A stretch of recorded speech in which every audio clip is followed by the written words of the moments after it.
Carl and Damon here from Brrraains A Head-Banging Life, gbhblofficial for sure. And it is, of course, they made what into a TV series. Devil May Cry. We are up to episode number 3 of the Netflix TV show. Season 1, of course, because season 2 is coming. And this one is called The Deep and Savage Way, directed by Park So Young. And this is, I think, where we start to really see the show come into its own, where we've kind of established the characters, and now it's about telling this bigger story around Dante, the White Rabbit, and Mary as well. I think that's an important part. It's like a kind of a trio story, really. You got your Yeah. villain, the White Rabbit, although later you could argue, is he really a villain? Do you know what I Mm. mean? You got Dante finding himself, and you've got Mary finding herself as well. And that's who we begin with. We begin with Mary as a very young child, having been taken to watch a movie with her parents. They almost, because let's be honest, they almost get Batmaned. This is a Batman style. They've gone to the theater and daddy gets shot, you know? Yeah. It fucking is Batman. It 100%. is, it is. They almost get Batmaned in a deserted subway station when they're attacked by a demon. However, that demon is pretty thick and doesn't know to not cross the tracks, so gets splattered by a train. But, well, that's like, oh, that's cool and it looks good. This is where one of my earliest points where I thought, ooh, this is where they're going to start telling us a bit different. The effect it has on her father. You quickly see that it bothers him. Like, it terrified him, it upset him. And then after we see that, like, he went to the authorities and obviously they laughed at him. What do you know what I mean? His description of this monster, the face that opened up, all the teeth. Like, he becomes a pariah when he tries to alert the authorities. Because of course he does. You know? Yep. And in quick fashion, we see obviously no one believes him, and in quick fashion, he becomes obsessed with researching demons and finding a way to protect humanity against them. And this we see also isolates him from his wife and daughter. We will get more into that later on, but for now, that's kind of where we leave that. Interesting. And really, what they're trying to do with this is show us, or explain in a way why Mary hates demons. Yeah. In modern times, Dante and Enzo are being transported in an armored van as part of a convoy of dark-com agents. Dante tries to talk Mary into letting them go. Obviously, that doesn't actually work. And we get right. You could argue this is an egregious on-the-nose reference because of the Capcom link, or you can kind of say it's a fun, subtle reference to how Devil May Cry came about. It all depends what you know. So they're kind of talking back and forth, and it's the second worst job that Enzo ever gave him. But what about the job in Raccoon City? And Dante Yeah. sort of thinks about it and says third worst. Obviously, a reference to Capcom and Resident Evil. But for those that do not know, Devil May Cry started life as Resident Evil 4. This Mm. was supposed to be, Devil May Cry was supposed to be Resident Evil 4. It was an action version of the game that eventually the person working on it didn't, people behind Capcom and Resident Evil were like, no, look, it's too action packed. We don't want this to be the case. Rather than abandon the game that had been built already, they basically created Devil May Cry from it. So Yep. we ended up getting Devil May Cry and, of course, the incredible Resident Evil 4. So, like, yeah, fun story, I think. Yep. Indeed. Yeah. Sensing that Dante is planning something, which he is, Mary activates some traps to stop him. Anders talks to Mary, experiencing her hatred of demons firsthand, while Dante and Enzo use his boot buckle to get partially free. Meanwhile, Fisher, who is studying the amulet, notes that it seems to be reacting to something. Almost like something's getting closer. Baines now contacts Mary and talks to Dante. Despite his demonic nature, Baines suggests that Dante can redeem himself before God by working for the government. Though Dante continues to maintain his unnatural abilities are due to a mutation. After all, his mother and brother were actually killed by demons. So, how could he be a demon, right? Yep. Mary is not happy about any of this, particularly about Bane's attempt to kind of recruit Dante, suggesting that he can't be reasoned with, seeing as he's a demon. Mary is black and white. It's that. It's Yep. demons are bad. There's nothing else here. That they're good, they're just pretending to be good to get something and all of that. It's very initially you could argue her character is very frustrating, but I do think the show does a great job of explaining why she's like this and how her Yeah. mind can be changed. But her development is, yeah, Spectacular, yeah, it's yeah, incredible. Baines is convinced that they can use Dante, which has Mary questioning the president's role in this very little, and we kind of get a momentary megalomaniac version of Baines, where he kind of says like, the president doesn't want to be bothered with this, I'm the real power and all of that and stuff like that. And there is an argument to sort of say that a lot of the time in roles like that, whether it be the president, whether it be a prime minister, be it king or queen, that the figurehead role is often the least important. I mean, shit. Game of Thrones made an entire show out of the king isn't actually that important. It's the people under and him, yeah, Yeah. The convoy hits a road closure, and seemingly seeing something, Anders goes to investigate. And right at the same time, Fisher realizes that the amulet they have is reacting to the other one, which is getting closer. And everybody realizes, wait, who has the other amulet? And we're now going to get what I think is up there as the show's best action sequence. It kind of weirdly, maybe because it's set in a highway. Right, do you remember the second Matrix film, Matrix Reloaded? oh yeah, That film sucks. I hate that film. I hate all the Matrixes outside of the first. But every so often, those films would do a good action scene that made up for it. And The Matrix Reloaded had the highway action scene where they're on the bikes and jumping from cars. Looks great. This kind of reminds me of that to a degree, where it's just a really cool action scene. And it's because it's set in a highway, and we get a bit of bike racing and stuff like that I really like it, yeah, Oh, Dante is still convinced that the amulet that everybody wants is just some family heirloom from his mother and nothing else. Dante annoyed me here. Mate, if everybody wants it, there's a high chance there's something special about it. So, like, stop. Be like, maybe think about it for a moment. Be like, okay, yeah. maybe there's something I don't know about this. Yeah, I think his arrogance has turned into stupidity. He can be a bit stupid, and I know it kind of works with the character, thankfully. He's not supposed to be the smartest tool in the drawer. Yeah, Forget that for now. Here's the White Rabbit and his enforcers, who all actually have names. They're a little difficult to follow, so I'm going to tell you them all, and we're going to kind of follow along. So we've got Cavalier,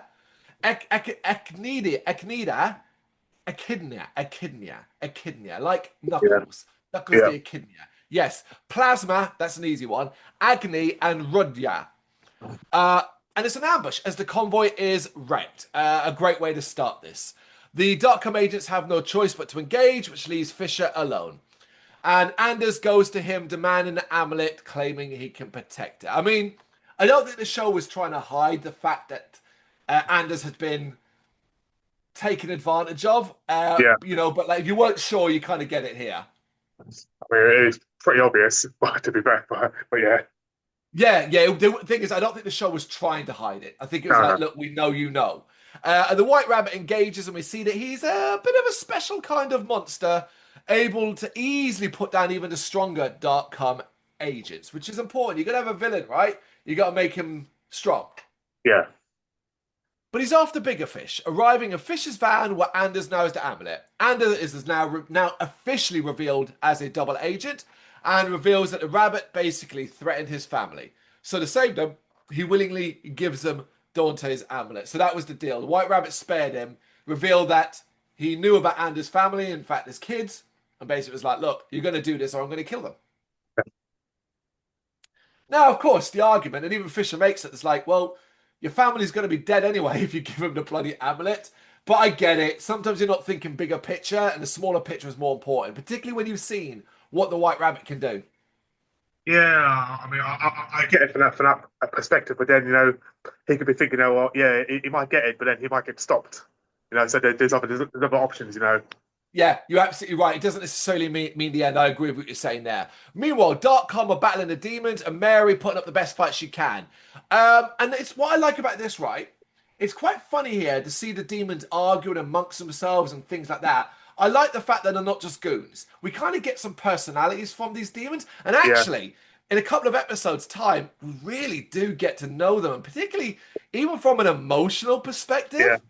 I gather that's right. You know, as soon as they give a character a name, you know they're going to be a character in the show. You know, it's when they go, oh, it's demon number one and demon number two or whatever. You know that Yeah, yeah.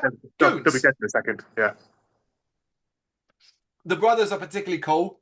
Um, Mm. but without spoiling, because obviously we watched the show already, Plasma will have a moment later on that's just so incredibly well done that you're like, oh shit, that was good. Yeah. Yeah. Now with both amulet halves, the White Rabbit combines them. But that's it. Nothing really happens. And the rabbit's just like, all right, cool. And Fisher kind of realizes, oh, there's another component before the barrier between the realms can be destroyed. A description key. Um, and then the rabbit basically mortally wounds Fisher, and then like to give help Anders, like stabs him again. It's kind of like, yeah, look, I'll do you this favor to make it look like you at least put up a fight, kind of thing. Yeah. Um, look, we don't talk about this enough, but we'll say it now. Every scene involving the White Rabbit is simply spectacular. The voice acting, the animation. He's terrifyingly maniacal, clearly mad, but also like confusing because you're like, what is this, right? You Yeah. know, what is this thing? Uh, as he steps out of the van, though, he doubles over in pain. And we now get a little bit more nuance about him as we see he has some sort of mechanical device attached to his chest that he kind of fiddles with. Okay, so he may not be healthy as we thought, seemingly. I see. See, I I thought like that machine is what's keeping him in the Earth plane sort of thing. Like, you know, that's why I thought. And like, you know, obviously, he's I don't know, like his spiritual body is in the Earth plane, He might but be it's getting actually ripped. getting Yeah, pulled back. interesting. That's why I Like thought, do like a Luke Skywalker thing from yeah, yeah, yeah, the Star Wars, yeah, that yeah, one. I get what you mean. Yeah, I can, that's an interesting point. I'll be honest. I'm writing my notes with knowing. At the time, I had no idea what that was. I thought, okay, that's interesting, but I didn't necessarily know that was a thing that was basically help keep him alive. Spoilers for later on. yeah. And then we get one of my favorite scenes, which is just a reminder of how badass the White Rabbit is. As Fisher, seemingly in his death throws a grenade at the White Rabbit. And you're like, oh, go on, Fisher. Nope, the White Rabbit's cool as you like, spins around and just knocks it straight back into the van, closing the door. And as the door slowly slams, you get that big old toothy grin he does. And then the explosion happens. You don't need to see what happens to Fishy. You know it ain't pretty. Loved Yeah, it. Hilarious. yeah, definitely. Enzo and Dante now see the rabbit, and a hurt Anders quietly releases Dante from his bonds. So, like, that's a good showing that, like, Anders isn't a bad guy. He was put in a position that, what would you do? What would, Uh, because it's not even that the White Rabbit would kill. It's that he would torture. He might take them to hell. Like, that you don't want that to happen to your loved ones. I think that basically almost probably 99% of people would do what he did. I agree. I agree. Dante goes to attack the rabbit, but has no choice but to stop and save a school bus, which allows the rabbit and his goons to escape, taking Enzo hostage. And then we get, all right, I'm going to actually do it. So basically, Dante follows them on a motorbike to the sound of Papa Roach's Last Resort, which is an iconic new metal track from the late 90s. Listen, if you're of a certain age, you know this track. I fucking hate it. I hate it with a passion in the same way I do about Lip Bizkit and all that, in that it's so overplayed that I am hearing it, I just go, oh, now I'm not a Papa Roach fan anyway. And I really don't like that album and I don't like these songs and all of that. But this is one of the most overplayed songs of my youth. However, similar to Rollin', I gotta say, the way they use it in this sequence, particularly how it culminates at the end, I was like, they use it really, really well. And I actually found myself quite enjoying it in the context of the show and the chase and the cutting between characters and stuff like that, you know? It fits the scene. Again, like you said, you know, when I first heard the song when I was obviously a lot younger, you know, it was good. It was good for the time. But then I've not heard the song in like probably about like 5 6 years, and Really? I enjoyed it in the scene. It's like Rolling. I've not heard Rolling in a very very long time. You know, going back to when the Undertaker had it as the music. You know, so like for years and years ago. You know, but just for the scene and for the time, I was okay with it. You know. It's done well in the scene. Yeah. And it is a cool chase sequence with even some funny minutes. And it's so cool that even the demons are like, there's a bit where Dante launches himself in the air and they're just like, oh, he's so cool. Oh, he's so cool. And I was like, yeah, he kind of is, yeah. But during all of this, Dante forgot about the bomb in his neck. And there's this great moment where the crescendo of the song's reaching. You got Mary looking at like he's going too far away, a mile, it's going to blow up. And you got the White Rabbit who's clearly trying to encourage him. Because as Yeah, Dante gives chase, you kind of see Dante sort of eyes turn red and like he might be turning into something. So there's a clue here that the rabbit is encouraging him to reach this point of a certain thing. yep, But he goes too far and it goes off, which almost kills him, allowing the rabbit to capture him. And as we see him referring to Dante as the son of Sparta. So there's the interesting twist. And meanwhile, in the aftermath of the battle, we see Plasma taking the form of a Dark-Com agent, suggesting that he's going to be able to infiltrate Dark-Com. And that's the end of episode number 3. You're smiling. no, so just every time, it's just my childness. But every time I heard the word, the child of spy, I just kept thinking of 300. This is Yeah, this yeah. content, yeah. Yeah, you can easily mispronounce it, but it is Sparta, not Yeah, Spot. yeah, D spy, yeah. instead of A, Sparta, the Demon Lord. But that is episode 3, The Deep and Savage Way. For me, this is where the show really felt like it gets started. Because it's the first time every character, the major players of this show, all meet. Like, it's here, everybody meets, everybody knows each other. White Rabbit, Dante, Mary. There's our trio. Then we've got the secondary set of characters, our demons, our Dark-Com agents. We've got faces. We're beginning to recognize people. We've got other characters like Enzo, Anders, all of this. It all comes together here and then tells us this is now the story. This is the role everyone's going to play. And now we've got to get there with some twists and turns along the way. Yeah, I mean, I agree. So I agree so much that obviously I even texted you and said that it may be better than Castlevania, but I do retract that statement Oh, you because should, yeah. yeah. Said I was a bit overzealous. Not that obviously I've seen the entire show now, the first season. Not that I don't think it's good. I think it's fantastic, Yeah. but it's not Castlevania.